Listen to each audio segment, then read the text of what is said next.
എത്ര കഴിച്ചാലും മതി വരാത്ത നല്ല ടേസ്റ്റി ആയിട്ടുള്ള സോഫ്റ്റ് ആയിട്ടുള്ള ജ്യൂസി ആയിട്ടുള്ള ഒരു പലഹാരത്തിൻ്റെ റെസിപ്പിയുമായിട്ടാണ് ഇന്ന് ഞാൻ വന്നിരിക്കുന്നത്.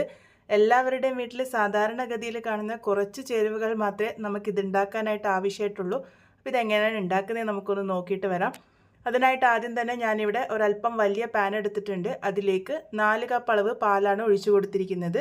ഇത് 1 ലിറ്റർ പാലാണ്. അപ്പോൾ എൻ്റെ ഒരു കപ്പ് എന്ന് പറയുന്നത് 250 ml ആണ്. അതിൽ ഞാൻ 4 കപ്പ് എടുത്തിട്ടുണ്ട്.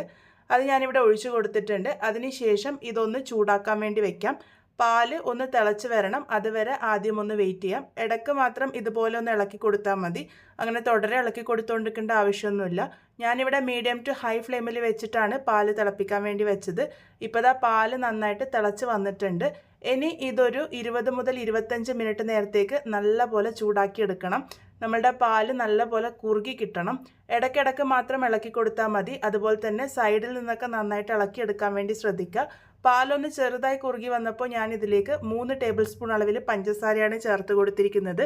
പഞ്ചസാരയുടെ അളവ് നിങ്ങൾക്ക് കുറക്കാവുന്നതാണ്. അതുപോലെ തന്നെ വേണ്ടാന്നുണ്ടെങ്കിൽ ഒഴിവാക്കിയാലും കുഴപ്പമൊന്നുമില്ല. ഇപ്പോൾ ഏകദേശം 25 മിനിറ്റ് നേരത്തേക്കാണ് ഞാനിവിടെ പാല് ചൂടാക്കിയിരിക്കുന്നത്. പാല് നമ്മളങ്ങനെ തുടരെ ഇളക്കി കൊടുത്തുകൊണ്ടിരിക്കേണ്ട ആവശ്യമില്ല. നിങ്ങൾക്ക് ഈ ഒരു പാല് കുറുകി വരുന്ന സമയത്ത് ബാക്കിയുള്ള പണികളൊക്കെ എടുക്കാവുന്നതാണ്. പാലവിടെ സൈഡിൽ നിന്ന് ഇടയ്ക്കിടയ്ക്ക് മാത്രം ഒന്ന് ഇളക്കി കൊടുത്താൽ മതി. ആ ഒരു സൈഡ് ഭാഗത്തു നിന്നൊക്കെ ഇതുപോലെ നന്നായിട്ട് കുറുകി വരുന്നവരെയാണ് കുക്ക് ചെയ്തെടുത്തിരിക്കുന്നത്. ഇതിനിപ്പോൾ ഞാനിവിടെ ചൂടാറാൻ വേണ്ടി വെച്ചിരുന്നു. ചൂടൊക്കെ നല്ലപോലെ ആറി വരുമ്പോൾ ഇതൊന്നും കൂടെ കട്ടിയായിട്ട് വരും. ഈ ഒരു കൺസിസ്റ്റൻസിയിലാണ് നമുക്ക് അവസാനം കിട്ടുക.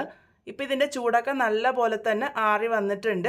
ഇതുപോലെ ചൂടൊക്കെ നല്ലപോലെ ആറി വന്നതിന് ശേഷം ഞാൻ ഇതിൽ നിന്നും ഒരു പോർഷൻ ഒന്ന് മാറ്റി വെക്കുന്നുണ്ട്. ഒരു 1/3 പോർഷനാണ് ഞാനിപ്പോൾ ഇവിടെ മാറ്റി വെച്ചിരിക്കുന്നത്. അത് ലാസ്റ്റ് ഡെക്കറേറ്റ് ചെയ്യാൻ വേണ്ടിയിട്ട് മാറ്റി വെച്ചിരിക്കുന്നതാണ്. ബാക്കിയുള്ള ഈ ഒരു പാലിലാണ് നമ്മൾ കൂട്ട് തയ്യാറാക്കി എടുക്കാൻ വേണ്ടി പോകുന്നത്. നമ്മളിപ്പോൾ ഇവിടെ തയ്യാറാക്കിയിരിക്കുന്ന ഈ ഒരു പാലിന് പറയൽ റബഡി എന്നാണ്. അപ്പം നമ്മളിപ്പോൾ റബഡി തയ്യാറാക്കി എടുത്തിട്ടുണ്ട്. ഇനി ഇതിനേക്കുള്ള ഷുഗർ സിറപ്പ് തയ്യാറാക്കിയെടുക്കാം. ഷുഗർ സിറപ്പിനായിട്ട് ഞാനിവിടെ 1/2 കപ്പ് അളവ് പഞ്ചസാരയാണ് എടുത്തിരിക്കുന്നത്. ഇതിലേക്ക് 1/2 കപ്പ് അളവ് വെള്ളമാണ് ഒഴിച്ചു കൊടുക്കുന്നത്. എത്രയാണോ പഞ്ചസാര എടുക്കുന്നത് സെയിം ക്വാണ്ടിറ്റിയിലാണ് വെള്ളം എടുക്കേണ്ടത്. 1/2 കപ്പ് എന്ന് പറയുന്നത് ഞാനിപ്പോൾ ഈ തയ്യാറാക്കാൻ പോകുന്ന ക്വാണ്ടിറ്റിക്ക് കറക്റ്റ് ആയിരിക്കും. പഞ്ചസാരയൊക്കെ നന്നായിട്ട് അലിഞ്ഞു വരുന്നത് വരെ ആദ്യം ഒന്ന് കുക്ക് ചെയ്തെടുക്കാം. അതിനുശേഷം മീഡിയം ഫ്ലെയിമിൽ വെച്ചിട്ട് ഇതൊരു സ്റ്റിക്കി കൺസിസ്റ്റൻസി ആവുന്നത് വരെയാണ് കുക്ക് ചെയ്തെടുക്കേണ്ടത്. നമ്മൾക്ക് നൂൽപ്പരുവൊന്നും വേണ്ട. കയ്യിൽ ഇങ്ങനെ തൊട്ട് നോക്കുമ്പോൾ ഒരു എണ്ണയിലൊക്കെ തൊടുന്ന ഫീൽ ഉണ്ടാവും. നല്ല ഒരു സ്റ്റിക്കി കൺസിസ്റ്റൻസി വരും. അത്ര മാത്രമേ ആവേണ്ട ആവശ്യമുള്ളൂ. നൂൽപ്പരുവ ആക്കേണ്ട ആവശ്യമില്ല. ഇതിപ്പോൾ ആ ഒരു പാകത്തിന് റെഡിയാക്കി എടുത്തിട്ടുണ്ട്. ഇതിലേക്ക് ഞാൻ ഫ്ലെയിം ഓഫാക്കി കൊടുത്തതിന് ശേഷം ഒരു തുള്ളി ഫുഡ് കളറും കൂടി ഇട്ട് കൊടുക്കുന്നുണ്ട്. ഇത് ഓപ്ഷനിലാണ്. നല്ലൊരു യെല്ലോ കളറാണ് ഞാനിപ്പോൾ ഇവിടെ ഇട്ട് കൊടുത്തിരിക്കുന്നത്. ഞാനിവിടെ നാച്ചുറൽ ആയിട്ടുള്ള ഫുഡ് കളറാണ് ഉപയോഗിച്ചിരിക്കുന്നത്. നിങ്ങൾക്ക് ഇതിന് പകരം വേണമെങ്കിൽ കുറച്ച് മഞ്ഞൾ ഇട്ട് കൊടുത്താലും മതി. ഒരു ലൈറ്റ് മഞ്ഞ കളർ കിട്ടാൻ വേണ്ടിയിട്ടാണ്. ഇനി നമുക്ക് ഇതിനായിട്ടുള്ള കൂട്ട് തയ്യാറാക്കിയെടുക്കാം. കൂട്ട് തയ്യാറാക്കിയെടുക്കാൻ വേണ്ടി പോകുന്നത് നേരത്തെ തയ്യാറാക്കി വെച്ചിരിക്കുന്ന റബഡിയിലാണ്. അതിലേക്ക് നമ്മൾ 1/2 കപ്പ് അളവ് മൈദയും 1 ടേബിൾ സ്പൂൺ അളവിൽ റവയും ചേർത്ത് കൊടുത്തിട്ടുണ്ട്.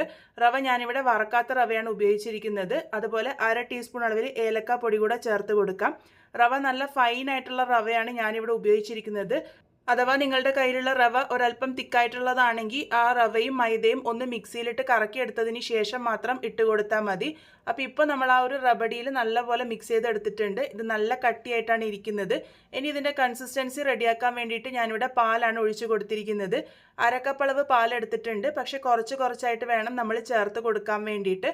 നമ്മൾ തയ്യാറാക്കിയിരിക്കുന്ന റബഡിയുടെ ആ ഒരു കുറുക്കത്തിനനുസരിച്ചും അതുപോലെ തന്നെ മൈദയിലുള്ള വേരിയേഷനൊക്കെ അനുസരിച്ച് പാലിൻ്റെ അളവിൽ ചിലപ്പോൾ അങ്ങോട്ടോ ഇങ്ങോട്ടോ വേരിയേഷൻ വരാം. അപ്പോൾ കുറച്ചായിട്ട് മാത്രം ചേർത്ത് കൊടുക്കുക. പോറിംഗ് കൺസിസ്റ്റൻസിയിലുള്ള കൂട്ടാണ് വേണ്ടത്. ഒരുപാട് തിക്കുമല്ല, ഒരുപാട് തിന്നുമല്ല. ഈ ഒരു കൺസിസ്റ്റൻസിയിലാണ് വേണ്ടത്. എനിക്കിപ്പോൾ ഇവിടെ 1/2 കപ്പ് അളവ് പാലാണ് ആവശ്യമായിട്ട് വന്നിരിക്കുന്നത്.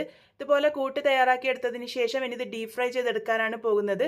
അതിന് വേണ്ടിയിട്ട് കുറച്ച് എണ്ണ ചൂടാക്കാൻ വേണ്ടി വെച്ചിരുന്നു. എണ്ണ ഒരു മീഡിയം ചൂടായിരിക്കുമ്പോൾ അതിലേക്ക് ഇതുപോലെ ഓരോ തവി ഒഴിച്ചു കൊടുക്കാം. ഇതുപോലത്തെ പരന്ന പാനിൽ തയ്യാറാക്കിയെടുക്കുകയാണെങ്കിൽ നമുക്ക് ഒരേ സമയം തന്നെ 3 or 4 എണ്ണം തയ്യാറാക്കിയെടുക്കാൻ വേണ്ടി പറ്റും. അപ്പോൾ ഇതുപോലത്തെ പാത്രത്തിൽ തയ്യാറാക്കിയെടുക്കുന്നതായിരിക്കും നല്ലത്.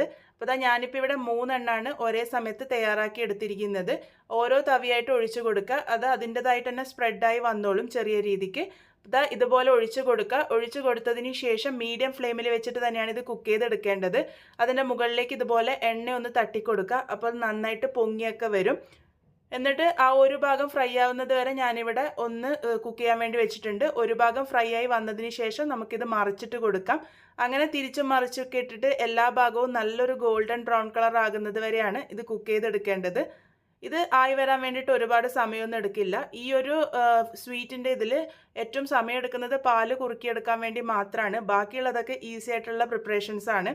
അപ്പോൾ ഇതാ ഇതുപോലെ നല്ലൊരു ഗോൾഡൻ ബ്രൗൺ കളർ ആകുമ്പോൾ നമുക്കിത് എണ്ണയിൽ നിന്നും കോരി മാറ്റാം. ഇതിപ്പോൾ പാകത്തിന് റെഡി ആയിട്ടുണ്ട്.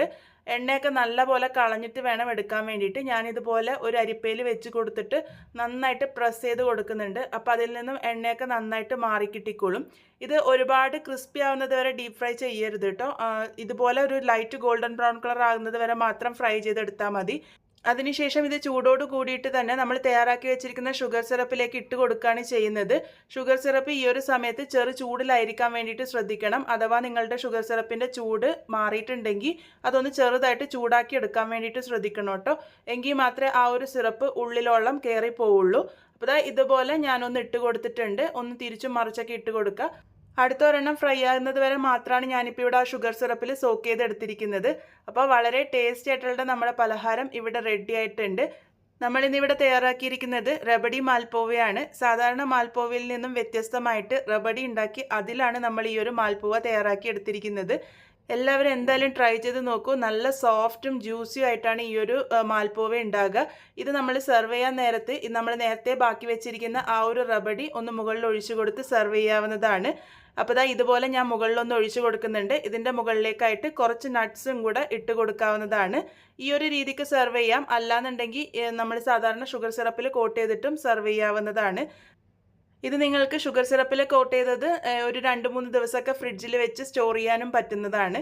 അപ്പോൾ എല്ലാവരും എന്തായാലും ഈ ഒരു റെസിപ്പി ട്രൈ ചെയ്ത് നോക്കൂ. നല്ല സോഫ്റ്റ് ആയിട്ടാണ് നമ്മളുടെ മാൽപ്പോവ ഇരിക്കുന്നത്. അതുപോലെ തന്നെ സ്വീറ്റ് ഇഷ്ടപ്പെടുന്നവർക്ക് ഒരുപാട് ഇഷ്ടാവുന്ന ഒരു ഡിഷാണ്. ഷുഗർ സിറപ്പൊക്കെ നന്നായിട്ട് ഉള്ളിൽ കയറി വന്ന് സോഫ്റ്റ് ആയിട്ടാണ് ഇരിക്കുന്നത്. എല്ലാവരും എന്തായാലും ട്രൈ ചെയ്യൂ. ട്രൈ ചെയ്തതിന് ശേഷം ഫീഡ്ബാക്സ് ഒക്കെ പറയാൻ വേണ്ടി മറക്കരുത്.